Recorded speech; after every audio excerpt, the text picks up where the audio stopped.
বাংলাদেশ জাতীয়তাবাদী দলের পক্ষ থেকে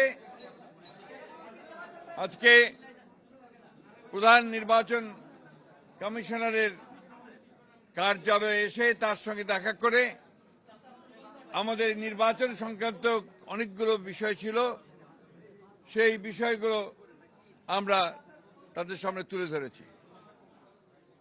আমরা মনে করি যে নির্বাচন কমিশন অনেকগুলো ক্ষেত্রেই তারা তাদের কার্যকলাপের মধ্য দিয়ে প্রশ্নবিদ্ধ আচরণ করছে।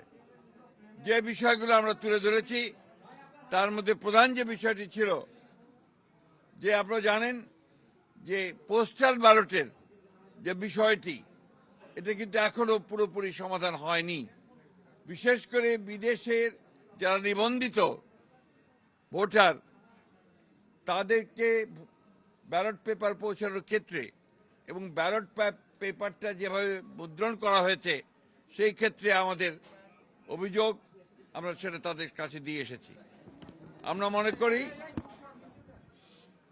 মনে করি যে এই ব্যালট পেপারটি সঠিক নয়, এখানে পক্ষপাতিত্ব করা হয়েছে এবং কোনো একটি দলকে বিশেষভাবে সুবিধা দেওয়ার চেষ্টা করা হয়েছে। আমরা নির্বাচন কমিশনকে এটাকে পরিবর্তনের জন্য আহ্বান জানিয়েছি।